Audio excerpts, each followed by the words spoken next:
said, where is this new director? And they had these, you know, kind of shelves or not, you know, whatever, counters in the front and then counters going down the side. They welcomed you here. You took your pictures down here. Out behind the counters, no privacy, you know, all is the desk. She said, there's the new director. No private office, no nothing. So I went out to meet this guy. And I said, what's your job as the director of the Department of Motor Vehicles? Write this down or put it on your forehead. It's a wonderful definition of a manager. He said, my job is to reorganize the department on a moment-to-moment basis depending on citizen need. You know what he had done? He had cross-trained everybody in everybody's job, so everybody could take pictures, everybody could run the front desk, including secretaries and bookkeepers in the back of the house, who, if there was a run-on by citizens, he said, that's not mission critical, get out here, the citizens out here. Nobody could go to lunch between 11:30 and 2. Why? That's when the citizens are free, see? And so this guy is really amazing. Now, just to show you how amazing it is, shortly after this, my secretary turned 50, and she decided that she was going to get one of those mopeds or one of those scooter deals, and she's going to bop around Southern California, see? So she gets this beauty, and she never even thought about a license. You know, she thought car license, you know, moped, you know. No, you got to get a license. So she goes over to the Department of Motor Vehicles, and she gives her name to this woman behind the counter. And she said, and she looks at it, and Dana had never had a ticket in her life. Not one mark on her whole license. And this woman says, that's incredible, your record. And she said, I'm looking at it, though. In 3 months, you're supposed to come back to take your written driver's license again. Why don't you take both tests today? Dana said, tests? I didn't know I was supposed to take a test. And she's panicked. I don't know if they were teaching these people human relations, but this woman reached across the counter, patted her hand. Oh, Dana, with your driving record, I'm sure you can pass this test. And besides, if you don't, you can always come back. So I want to tell you one of the interesting things, before I tell you what happened, is I recognized some of the people in this place, and they were people who used to beat citizens up. And now they're cheering them on. What do you think the difference is? Leadership, you know, vision, values, and all. So Dana goes over and takes the test, brings it back to this woman. She falls one correct answer short of passing both tests. So officially she fails. This woman says, oh, Dana, you are so close to passing. She said, let me try something. I'm going to re-ask you one of the questions you got wrong on each of the tests to see if upon thinking about it you can get it right. Now, isn't that amazing? But what's really amazing, there's only 2 answers to each question. She said, Dana, you chose B on this question. What do you think would be the right answer? Hey, you passed, you know. And so I was telling this story one time, and at the break, a bureaucrat came up. And you can always spot the bureaucrats. They have really tight underwear on, you know, and they walk a little bit like this, you know. And this guy came, he says, why are you telling that story? That woman was breaking the law. Your secretary failed, you know. And so I went back to see my new friend. And I told him the story. And he said, Ken, let me tell you one other thing. When push comes to shove around decision-making, I want my people to use their judgment before rules, regulations, or laws. He said, the judgment of my person was, your secretary had a perfect driving record. And she didn't feel that was fair to that kind of citizen for one missed thing to bring him back. He said, I guarantee if your secretary missed 3, 4, 5 questions, she wouldn't have given him the same. But in her judgment, that was the right thing to do. And he said, I would defend her decision with my job. Would you like to work for a guy like that? You see the whole concept? And when you get your people passionate, we did a study of this. What's the relationship between strategic leadership, operational leadership, employee passion, and customer loyalty and organizational success? You know where the biggest impact on organizational success comes from? Operational leadership. From turning the... Not that the strategic is important because you need it, but the point is your people and your customers, they don't know what your strategy is. They don't know what the initiatives are. They don't know what the values are. And they say, All they know is how they're treated. And if your people are treated by an organization that turns the pyramid upside down and drives leadership throughout the organization, empowers people, they get passionate about their work. They get excited about serving customers. And that's what the change in these people at the Department of Motor Vehicles was. It was just incredible to see. And when they do that, what do? They go out of their way to take care of customers. What happens to customers? They get to be loyal. They can't believe it. And they start bragging on these people, which reinforces them again and makes them even more. And they create what we call raving fan customers. What's a raving fan customer? A customer that is so crazy about the way you treat them, they want to brag about you. They become part of your sales force and all. And that is so powerful, you know. It beats advertising every single time. Because if you create raving fan customers, they're out there and they're talking about you and they're bragging on you and all that kind of thing. And so my feeling is that if you're a bearer of hope and you're constantly saying to people, hey, together we can do this. You know, I mean, this is tough, but we'll make it. You know, let's not get down. We pulled through other things together. We can do it and all. And you get them going and they get their shoulders back and, man, let's go get it and all that kind of thing. You really can be amazed at the kind of things you can do. And then that combined with treating them as your business partners, that they can bring their brains to work, that they really ought to be involved in decision making and share information with them so they know what's going on. And then you combine that with servant leadership that says, yes, the strategic leadership and direction and vision is really important, but where the real action is around operational leadership and implementation. And that's when we turn the pyramid upside down. That's where we do the thing. And just to end my talk, and then we'll have some questions, is that one of my big goals as I travel around the world is the reason we can't get more people to buy into servant leadership is that they're self-serving. And the reason they're self-serving, they think that who they are is a function of how much money they make, the recognition they get for their efforts, and the power and status they have in their position. Let me tell you, there's nothing wrong with making good money. There's nothing wrong with getting recognized for your ethics. There's nothing wrong with getting some power status. What's wrong is when you think that's who you are. Because what do? Your scorekeeping is there. How do we get these people already making millions of dollars that want more? I mean, that's so absurd. How much money do you need? How many houses do you need? And all that kind of thing. Why? It's their scorekeeping. Because their self-worth is attached to their performance plus the opinion of others. And they miss significance in life.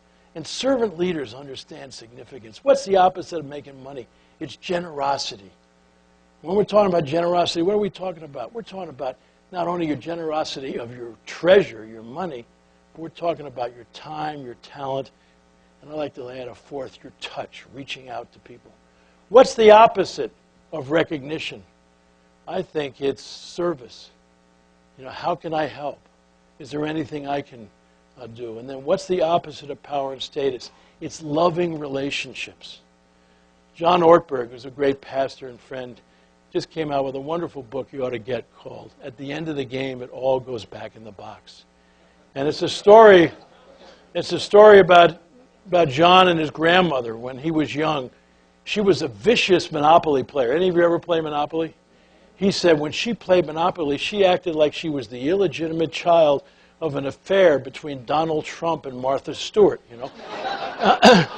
And at the end of the game, she had everything and he had nothing. And she would get this great grin on her face and she'd say, John, someday you're going to learn how to play the game.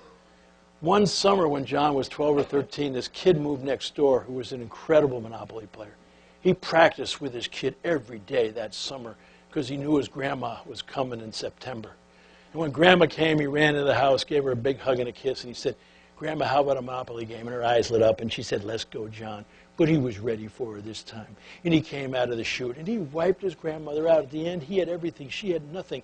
He said it was the greatest day of his life. And his grandmother smiled and said, John, now you know how to play the game. Let me teach you a lesson about life. It all goes back in the box. He said, what? Everything you bought, everything you accumulated, all goes back in the box. And people don't get it, that you can push and shove in life for money. You can push and shove for recognition and power. Baby, when you die, it all goes back in the box. The only thing you get to save is your soul. And that's where you store who you loved and who loved you.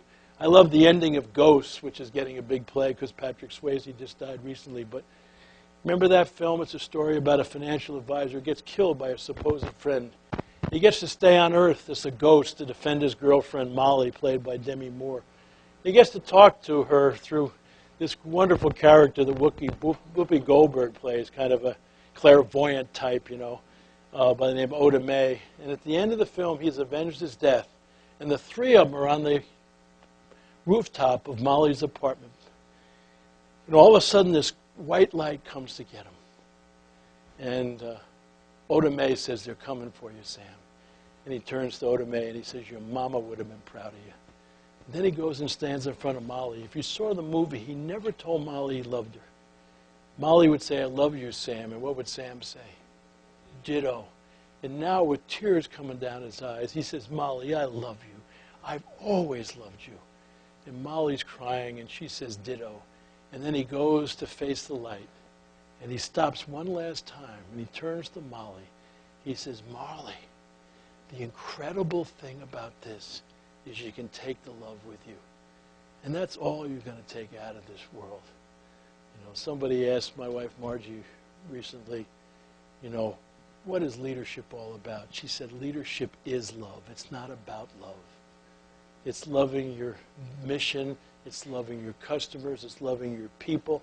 And get this, it's loving yourself enough to get out of the way so other people can be magnificent. And I think if we really do that, I don't care if it's hard times, we can make it together. So God bless.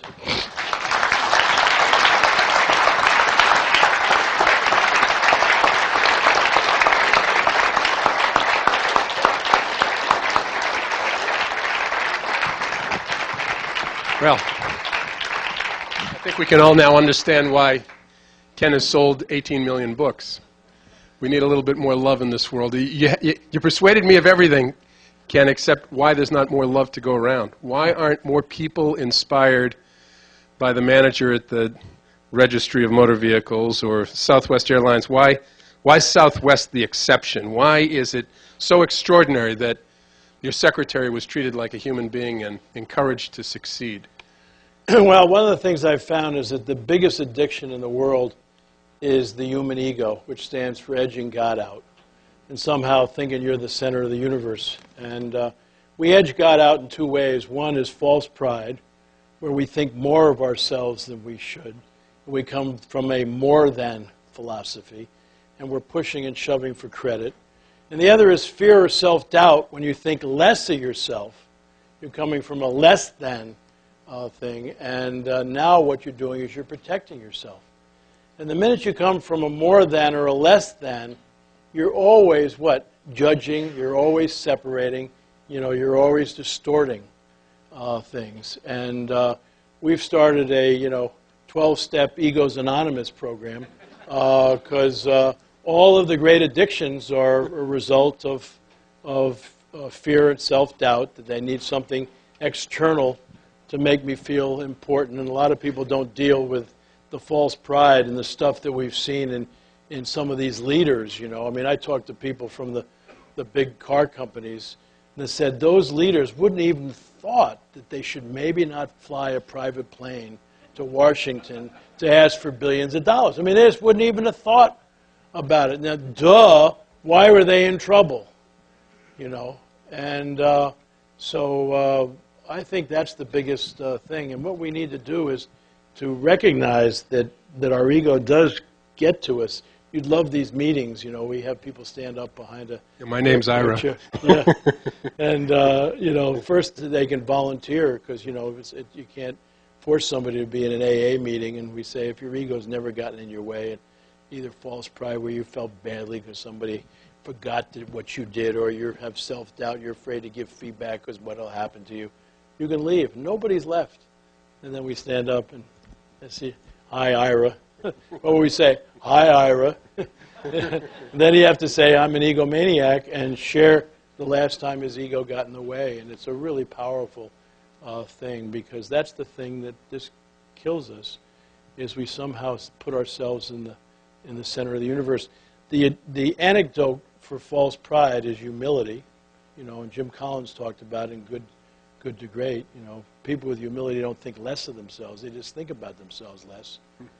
And the false pride, the anecdote for self-doubt and fear is unconditional love. How many of you have kids? How many of you love your kids? How many of you only love your kids if they're successful, if they are good athletes or good students, No, you love your kids unconditionally. What if you accepted that unconditional love for yourself? What if you realized God didn't make any junk and you could not perform well enough or be thought well enough to get any more love? You got all the love there are. You'd maybe look at the world a little differently rather than keeping score on your performance plus the Who'd like to ask the next question, please? Or comment? Yep. Great. Yeah, I think we can probably hear you. Southwest seems to get it again on their latest ad when they're talking about their bags. Yeah. And they're crying, my bags, they're gone.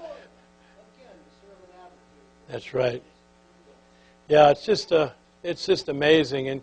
And you look at the companies that just kill the competition, they all get it.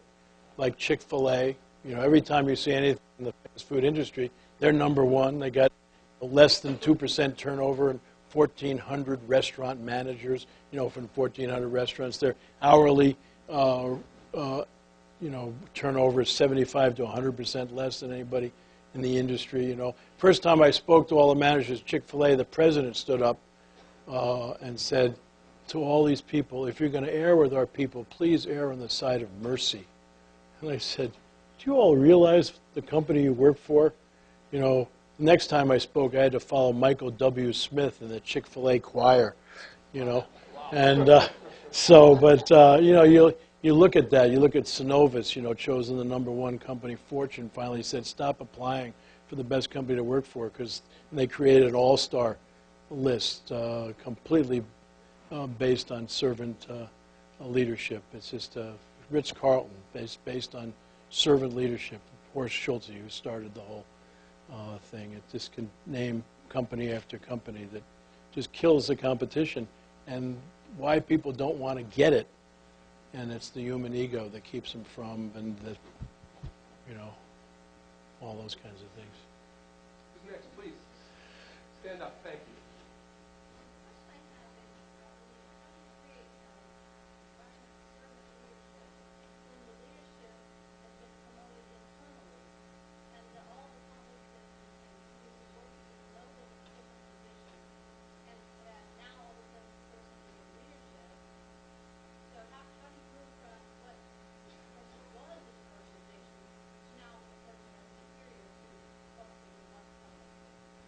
Well, I wrote a book called The 1 Minute Apology.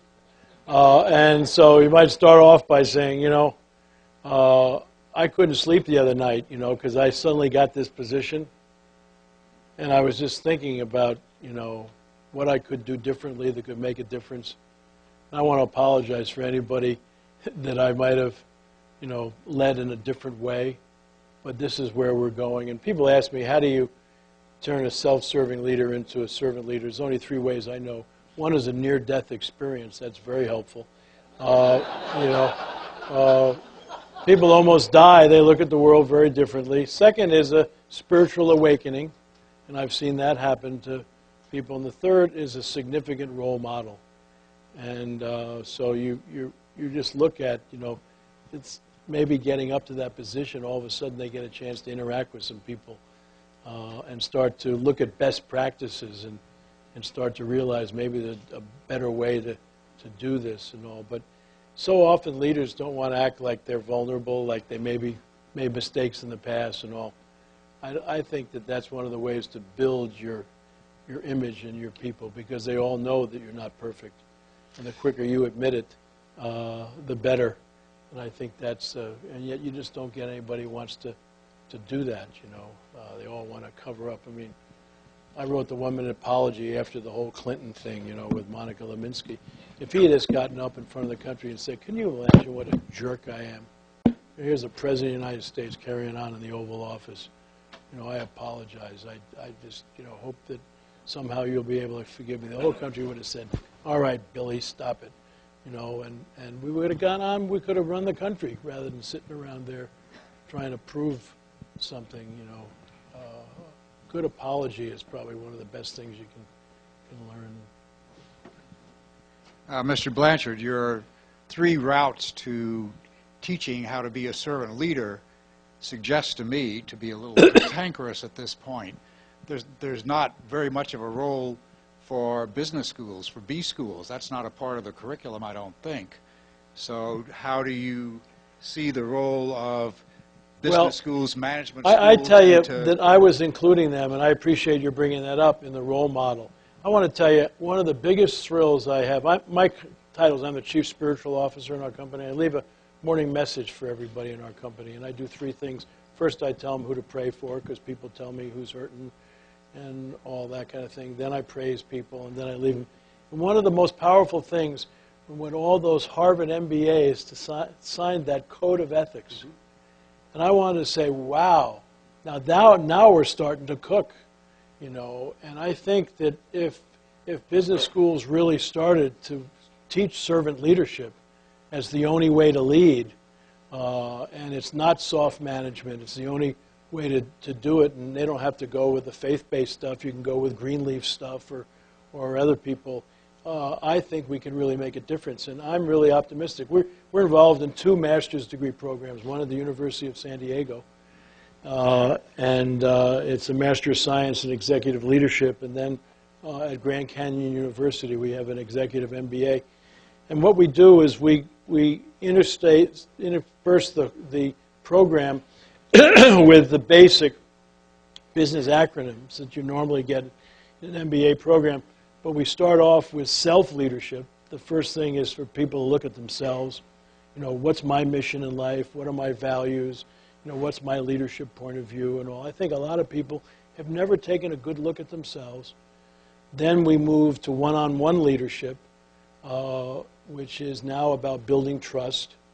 And once you can lead another individual, then you can go to team leadership, and we move to that. And that's about building a community. None of us is as smart as all of us. And then we end with organizational leadership, which is, you know, how do you run an organization, which is a bunch of departments and teams and all, with both results and people. And we intersperse that throughout the program. And it's a really powerful kind of thing. And I think a lot of people are saying we come away from this differently. And I think it's because, you know, we're modeling different kinds of things. And I think that's what we need to look at our curriculum. I'm so pleased. You know, a decade ago, you couldn't have found an ethics course probably in most business schools. And boy, they're there now, and they're really powerful. And I think we could really take a look. I think we've been spending too much time training business consultants and financial analysts, and I have nothing against those fields. But we need some leaders. Well, it's a real joy to be with you, and hope some of the thoughts I share might be helpful. Let me just end with one story. I became a big fan of the Special Olympics over the years, and one of my favorite stories, they even made an ad over it. In Spokane, Washington, a number of years ago, in the 100-yard dash, they had 9 contestants in the male 100-yard dash, and they were all down the starting blocks with, like the regular Olympics, and the guy with a gun, bang, it goes off. And these 9 young people just race out of there as fast as they can, given their handicap or disability. And about a third of the way down the track, one of the kids tripped and fell. And he tried to get up, and he fell again. And he just lied on the track, and he just sobbed and cried loudly. 2 of his opponents heard him crying and stopped where they were and turned around and headed back towards him. The other 6 people raced for the gold. And these 2 young people helped this young guy up, and the 3 of them held hands and walked across the finish line together. And the crowd initially didn't know how to compute this. I mean, it was beyond their belief. And then when they finally got it, they stood up and they gave him a 10-minute standing ovation. And let me just say that you can make the world a better place. People say, do you want to make the world a better place? Yeah. what do you do? And everybody laughs. You can make the world a better place by the moment-to-moment decisions you make as you interact with other human beings. You know, if somebody yells at you in the morning as you leave the house, you can either yell back or go back and give them a hug and tell them, hope your day is better. Somebody cuts you off, you can, you know, give them the finger or send them a prayer. You know, you got all kinds of choices on that, and the choice is always is, am I going to come from a servant heart or a self-serving heart? Are you here to serve or be served? And I think that's what I'd like.